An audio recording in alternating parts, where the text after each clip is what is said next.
ಆಕರ್ಷಣೆಯ ಕೇಂದ್ರ ಬಿಂದುವಾಗಿದ್ದು, ಕಾರ್ಯಕ್ರಮದ ಕೇಂದ್ರ ಬಿಂದುವಾಗಿದ್ದು ತಾರಕ್ ರಾಮರಾವ್ ಅಂದರೆ ಜೂನಿಯರ್ NTR. ಕಾಂತಾರ ಸಿನಿಮಾದ ಶೂಟಿಂಗ್ ಆರಂಭ ಆಗೋ ಮೊದಲೇನೆ ಕುಂದಾಪುರಕ್ಕೆ, ಕೆರಾಡಿಗೆ ಅಲ್ಲೆಲ್ಲ ಕೂಡ ಭೇಟಿಯನ್ನ ಕೊಟ್ಟಿದ್ರು. ಜೂನಿಯರ್ NTR ಅವರು ಈ ಹಿಂದೆ ಹೇಳಿದ್ರು, ನಮ್ಮ ತಾಯಿಯವರು ಕುಂದಾಪುರದವರು, ನನಗೆ ಹಾಗಾಗಿ ಕನ್ನಡದ ಕನೆಕ್ಷನ್ ಇದೆ ಅಂತ. ಗುಳಿಗ ಮತ್ತು ಪಂಜುರ್ಲಿ ದೈವ ಮತ್ತು ಕರ್ನಾಟಕದ ಕರಾವಳಿಯಲ್ಲಿರುವಂತಹ ದೈವಾರಾಧನೆಯ ಕಥೆಯನ್ನ ಜೂನಿಯರ್ NTR ಅವರ ತಾತ NTR ಅವರಿಗೆ ಕರ್ನಾಟಕದ ಜೊತೆ ಬಹಳ ವಿಶೇಷವಾದಂತಹ ಪ್ರೀತಿ. ಅದಕ್ಕೆ ಕಾರಣ ನಟ ಸಾರ್ವಭೌಮ ಡಾಕ್ಟರ್ ರಾಜ್ಕುಮಾರ್. ಅದಾದ ನಂತರ HLN ಸಿಂಹ ಅವರು ಅದನ್ನು ಕಾಳಹಸ್ತಿ ಮಹಾತ್ಯಂ ಅನ್ನುವಂತಹ ಹೆಸರಿನಲ್ಲಿ ತೆಲುಗಿನಲ್ಲಿ ಮತ್ತೆ ಮರುನಿರ್ಮಾಣವನ್ನ, ನಿರ್ದೇಶನವನ್ನ ಮಾಡ್ತಾರೆ. ಆ ತೆಲುಗು ಸಿನಿಮಾದಲ್ಲಿ ನಟಿಸಿದ್ದು ಡಾಕ್ಟರ್ ರಾಜ್ಕುಮಾರ್ ಅವರು. ಪುನೀತ್ ರಾಜ್ಕುಮಾರ್ ಅವರಿಗೂ ಮತ್ತು NTR ಕುಟುಂಬದ 3ನೇ ತಲೆಮಾರು ಜೂನಿಯರ್ NTR ಅವರಿಗೂ ಒಂದು ಒಳ್ಳೆಯ ಸ್ನೇಹ ಇತ್ತು. ಪುನೀತ್ ರಾಜ್ಕುಮಾರ್ ಅವರ ಅಗಲಿಕೆ, ತದನಂತರ ಕಾಂತಾರ ಸಿನಿಮಾ ಯಶಸ್ವಿಯಾಗಿದ್ದು ಮತ್ತು ಜೂನಿಯರ್ NTR ಅವರ ತಾಯಿ ಮತ್ತು ಅವರಿಗೆ ಇರುವಂತಹ ಕರ್ನಾಟಕದ ಕನೆಕ್ಷನ್ ಇದೆಯಲ್ಲ.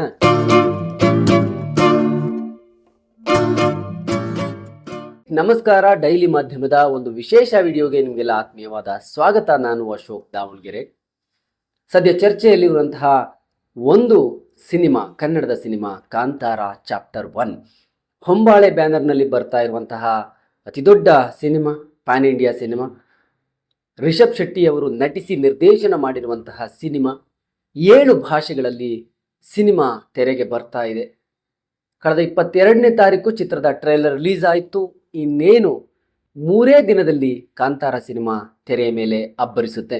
ಕಳೆದ 8-9 ದಿನಗಳಿಂದಲೂ ಕೂಡ ಚಿತ್ರದ ಬಗ್ಗೆ ಸಿಕ್ಕಾಪಟ್ಟೆ ಚರ್ಚೆಗಳಂತೂ ಆಗ್ತಾ ಇದೆ. ಅದರ ಬಗ್ಗೆ ನಾವೇನು ಹೆಚ್ಚು ಹೇಳೋದು ಬೇಕಾಗಿಲ್ಲ. ಈಗ ಆಲ್ರೆಡಿ ಹಲವು ಕಡೆ ಬೇರೆ ಬೇರೆ ಭಾಷೆಗಳಲ್ಲಿ ಏನು ಸಿನಿಮಾ ರಿಲೀಸ್ ಆಗ್ತಾ ಇದೆ ಅಲ್ಲೆಲ್ಲ advance booking, ticket booking open ಆಗಿದೆ.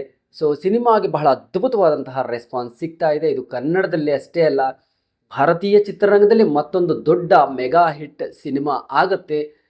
ಅನ್ಡೌಟೆಡ್ಲಿ 1,000 ಕೋಟಿ ಗಳಿಕೆಯನ್ನು ಮಾಡುತ್ತೆ ಅನ್ನೋ ಬಗ್ಗೆ ಬಹಳಷ್ಟು ಚರ್ಚೆ ಆಗ್ತಾ ಇದೆ. ಟ್ರೈಲರ್ಗೆ ಸಿಕ್ಕಂಥ ಅದ್ಭುತ ರೆಸ್ಪಾನ್ಸನ್ನು ನಾವೆಲ್ಲರೂ ಕೂಡ ನೋಡಿದ್ವಿ.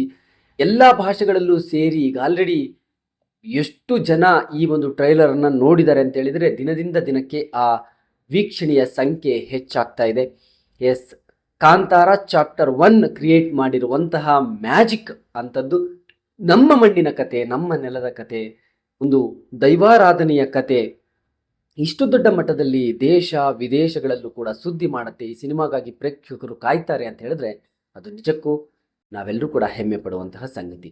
ಕಾಂತಾರ ಬಗ್ಗೆ ಮತ್ತೆ ಮಾತನಾಡೋಣ. ಇನ್ನು ಸಿನಿಮಾ ರಿಲೀಸ್ ಆಗತ್ತೆ, ಬಹಳಷ್ಟು ಮಾತನಾಡೋದಿದೆ.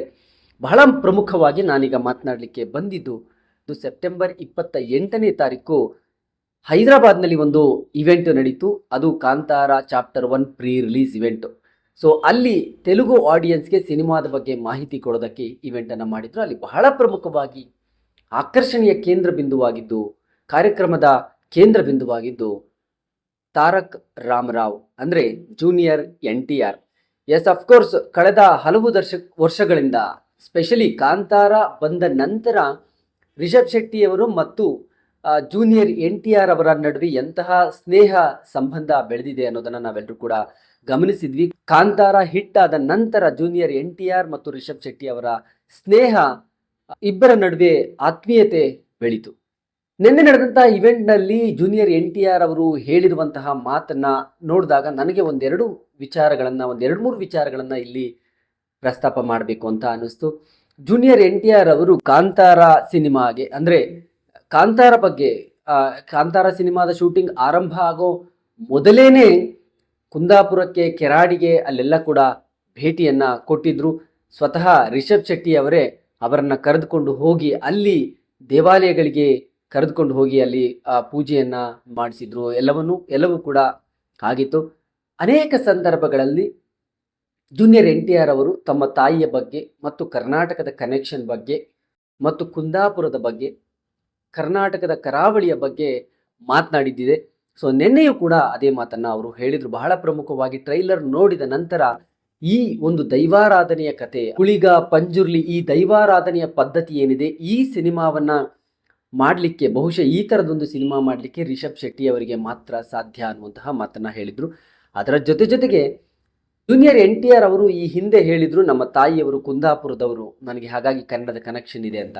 ಅದೇ ಮಾತನ್ನು ಹೇಳ್ತಾ, ಅವರು ಚಿಕ್ಕಂದಿನಿಂದಲಿದ್ದಾಗ ಅಂದರೆ ನನಗೆ 3 ವರ್ಷದವನಿದ್ದಾಗ ನಮ್ಮ ಅಜ್ಜಿಯವರು ಈ ಗುಳಿಗ, ಪಂಜುರ್ಲಿ, ಈ ಕರ್ನಾಟಕದ ಕರಾವಳಿಯ ದೈವಾರಾಧನೆಯ ಕುರಿತು, ದೈವಗಳ ಕುರಿತು ಹೇಳ್ತಾ ಇದ್ದಾಗ ನನಗೆ ಅಚ್ಚರಿ ಆಗ್ತಿತ್ತು. ಇದೆಲ್ಲವೂ ಸಾಧ್ಯನಾ ಅಂತ ಅನ್ನಿಸ್ತಾ ಇತ್ತು.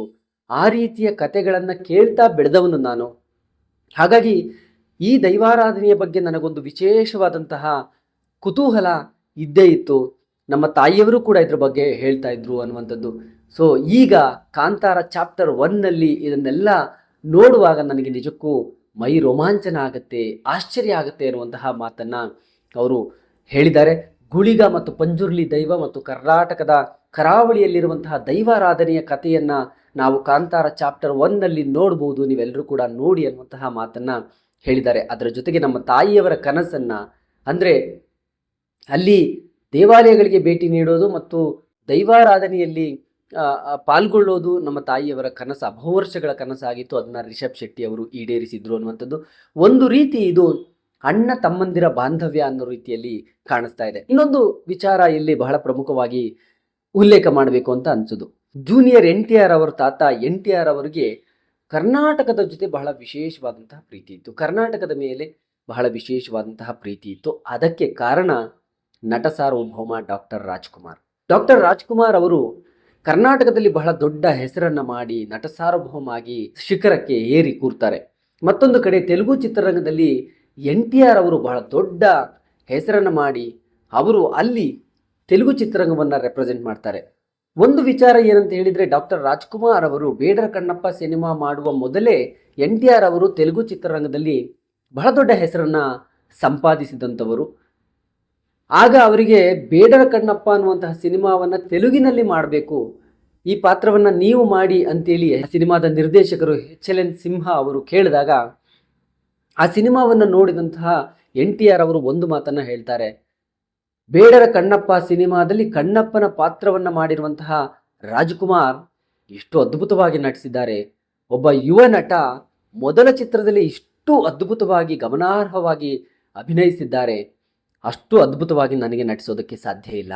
ಈ ಪಾತ್ರವನ್ನು ಒಪ್ಪಿಕೊಂಡು ನಾನು ಏನಾದರೂ ಮಾಡಿದರೆ, ಅಕಸ್ಮಾತ್ ಆ ಪಾತ್ರ ಜನಕ್ಕೆ, ಅಭಿನಯ ಜನಕ್ಕೆ ಇಷ್ಟ ಆಗಲಿಲ್ಲ ಅಂದರೆ, ಸಿನಿಮಾ ಜನಕ್ಕೆ ಇಷ್ಟ ಆಗಲಿಲ್ಲ ಅಂತ ಹೇಳಿದರೆ ಅದು ನನ್ನ ಅತಿ ದೊಡ್ಡ ಸೋಲಾಗುತ್ತೆ, ಈ ಪಾತ್ರವನ್ನು ನಾನು ಮಾಡೋದಿಲ್ಲ ಅಂತ ನಯವಾಗಿ ತಿರಸ್ಕರಿಸ್ತಾರೆ.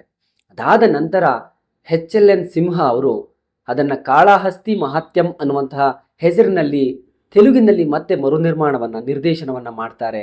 ಆ ತೆಲುಗು ಸಿನಿಮಾದಲ್ಲಿ ನಟಿಸಿದ್ದು ಡಾಕ್ಟರ್ ರಾಜ್ಕುಮಾರ್ ಅವರು. ಅಂದರೆ ಮೊದಲ ಸಿನಿಮಾ ತೆಲುಗಿನಲ್ಲಿ ಮತ್ತೆ ರೀಮೇಕ್ ಆಗುತ್ತೆ, ಅದರಲ್ಲಿ ರಾಜ್ಕುಮಾರ್ ಅವರೇನು ನಟಿಸ್ತಾರೆ, ಯಾಕಂದರೆ NTR ಅವರು ಅದನ್ನು ತಿರಸ್ಕರಿಸಿದ್ರಿಂದ ಆ ಪಾತ್ರವನ್ನು ಮಾಡೋದಕ್ಕಾಗಲ್ಲ ಅಂತ. ಅದಾದ ನಂತರ ರಾಜ್ಕುಮಾರ್ ಅವರು ಬೇರೆ ಯಾವುದೇ ತೆಲುಗು ಸಿನಿಮಾದಲ್ಲಿ ನಟಿಸಿಲ್ಲ, ಅದು ಬೇರೆ ವಿಷಯ. ನಾನಿಲ್ಲಿ ಹೇಳೋಕೆ ಬಂದಂತಹ ವಿಚಾರ, NTR ಅವರು ಅಲ್ಲಿಂದಲೇ ರಾಜ್ಕುಮಾರ್ ಅವರನ್ನ ಹತ್ತಿರದಿಂದ ಕಂಡ್ರು, ಅವರನ್ನು ತಮ್ಮಯ್ಯ ಅಂತ ಕರೀತಿದ್ರು. ರಾಜ್ಕುಮಾರ್ ಅವರು NTR ಅವರನ್ನ ಅಣ್ಣನ ಸ್ಥಾನದಲ್ಲಿ ಕೂರಿಸಿದ್ರು, ಅಣ್ಣ ತಮ್ಮನ ಹಾಗೆ ಇಬ್ಬರು ಕೂಡ ಇದ್ದರು. ಬೆಂಗಳೂರಿಗೆ ಬಂದಾಗ, ಕರ್ನಾಟಕಕ್ಕೆ ಬಂದಾಗ ರಾಜ್ಕುಮಾರ್ ಅವರನ್ನ ಭೇಟಿ ಮಾಡದೆ NTR ಅವರು ಹೋಗ್ತಿರ್ಲಿಲ್ಲ. ಹೈದರಾಬಾದ್ನಲ್ಲಿರಬಹುದು ಅಥವಾ ಚೆನ್ನೈನಲ್ಲಿ ಶೂಟಿಂಗ್ನಲ್ಲಿದ್ದಂತಹ ಸಂದರ್ಭದಲ್ಲಿ NTR ಅವರನ್ನ ಭೇಟಿ ಮಾಡದೆ ರಾಜ್ಕುಮಾರ್ ಅವರು ಇರ್ತಾ ಇರಲಿಲ್ಲ. ಆ ರೀತಿಯಾದಂತಹ ಒಂದು ಬಾಂಧವ್ಯ ಅವರಿಬ್ಬರ ನಡುವೆ ಇತ್ತು. ಅದಾದ ನಂತರ NTR ಕುಟುಂಬ ಮತ್ತು ಡಾಕ್ಟರ್ ರಾಜ್ಕುಮಾರ್ ಅವರ ಕುಟುಂಬದ ನಡುವೆ ನಿರಂತರವಾಗಿ ಆ ಸಂಬಂಧ ಮುಂದುವರ್ಕೊಂಡು ಬಂತು. ತದನಂತರ ರಾಜ್ಕುಮಾರ್ ಕುಟುಂಬದ 2ನೇ ತಲೆಮಾರು ಪುನೀತ್ ರಾಜ್ಕುಮಾರ್ ಅವರಿಗೂ ಮತ್ತು NTR ಕುಟುಂಬದ 3ನೇ ತಲೆಮಾರು ಜೂನಿಯರ್ NTR ಅವರಿಗೂ ಒಂದು ಒಳ್ಳೆಯ ಸ್ನೇಹ ಇತ್ತು. ಪುನೀತ್ ಅವರನ್ನ ಅಣ್ಣನ ಸ್ಥಾನದಲ್ಲಿಟ್ಟು NTR ಅವರು ಅವರನ್ನ ಬಹಳ ಅಗಾಧವಾಗಿ ಗೌರವಿಸ್ತಾ ಇದ್ರು. NTR ಅವರು ರಾಜ್ಕುಮಾರ್ ಅವರನ್ನ ಹೇಗೆ ತಮ್ಮ ಅಂತಿದ್ರೋ, ಜೂನಿಯರ್ NTR ಅವರು ಪುನೀತ್ ಅವರನ್ನ ಅಣ್ಣನ ಸ್ಥಾನವನ್ನು ಕೊಟ್ಟಿದ್ರು. ಅದೇ ಕಾರಣಕ್ಕೆ ಅವರಿಬ್ಬರ ನಡುವೆ ಒಳ್ಳೆಯ ಪ್ರೀತಿ, ಬಾಂಧವ್ಯ, ವಿಶ್ವಾಸ ಇತ್ತು. ಕನ್ನಡದಲ್ಲಿ ಚಕ್ರವ್ಯೂಹ ಅನ್ನುವಂತಹ ಸಿನಿಮಾ ಮಾಡಿದಾಗ ಗೆಳೆಯ ಗೆಳೆಯ ಅನ್ನುವಂತಹ ಹಾಡನ್ನು ಬಂದು ಜೂನಿಯರ್ NTR ಅವರು ಹಾಡ್ತಾರೆ. ಕನ್ನಡದಲ್ಲಿ ಅದು ಪುನೀತ್ ರಾಜ್ಕುಮಾರ್ಗಾಗಿ ಹಾಡ್ತಾರೆ. ಪುನೀತ್ ರಾಜ್ಕುಮಾರ್ ಅವರು ಅಕಾಲಿಕವಾಗಿ ಇಹಲೋಕದಿಂದ ಮರೆಯಾದಂತಹ ಸಂದರ್ಭದಲ್ಲಿ, ಅದಾದ ನಂತರ ಕರ್ನಾಟಕ ಸರ್ಕಾರ ಅವರಿಗೆ ಕರ್ನಾಟಕ ರತ್ನ ಪ್ರಶಸ್ತಿಯನ್ನು ಘೋಷಣೆ ಮಾಡುತ್ತೆ. ವಿಧಾನಸೌಧದ ಮುಂಭಾಗದಲ್ಲಿ ಅದ್ದೂರಿ ಕಾರ್ಯಕ್ರಮದಲ್ಲಿ ಆ ಪ್ರಶಸ್ತಿ ಮರಣೋತ್ತರ ಪ್ರಶಸ್ತಿಯನ್ನು ಕೊಟ್ಟಂತಹ ಸಂದರ್ಭದಲ್ಲಿ ತಮಿಳು ಚಿತ್ರರಂಗದಿಂದ ರಜನಿಕಾಂತ್ ಅವರು ಬಂದಿದ್ದರು, ತೆಲುಗು ಚಿತ್ರರಂಗದಿಂದ ಜೂನಿಯರ್ NTR ಅವರು ಬರ್ತಾರೆ. ಅವರು ಭಾವುಕರಾಗಿ ಪುನೀತ್ ಅವರ ಬಗ್ಗೆ ಮಾತನಾಡಿದ್ರು. ಪುನೀತ್ ಅವರು ಇಲ್ಲದೆ ಕರ್ನಾಟಕ ನನಗೆ ಶೂನ್ಯ ಅನ್ನುವಂತಹ ಮಾತನ್ನು ಹೇಳಿದರು. ಅಷ್ಟು ಒಳ್ಳೆಯ ಬಾಂಧವ್ಯವನ್ನು ಪುನೀತ್ ಅವರ ಜೊತೆ ಜೂನಿಯರ್ NTR ಅವರು ಹೊಂದಿದ್ರು.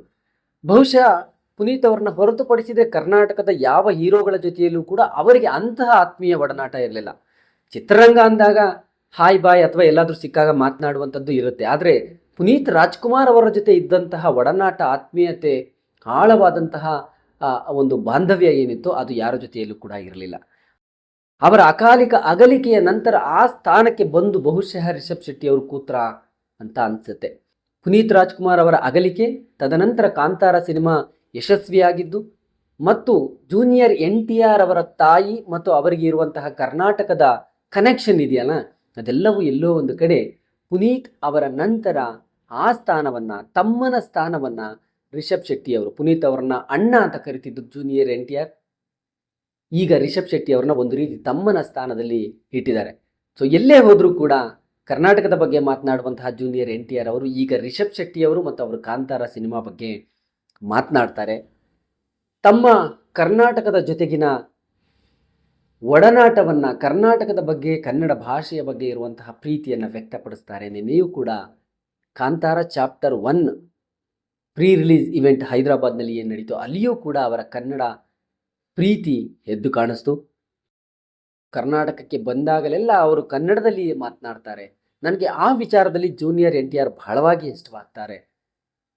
ಇಲ್ಲೋ ಒಂದು ಕಡೆ ಅವರ ತಾತನವರ ಚರಿಷ್ಮಾ ಅಥವಾ ಅವರ ತಾತನವರ ಒಂದು ಸಣ್ಣ ಗುಣ ಇವರಲ್ಲಿ ಕಾಣಿಸುತ್ತೆ.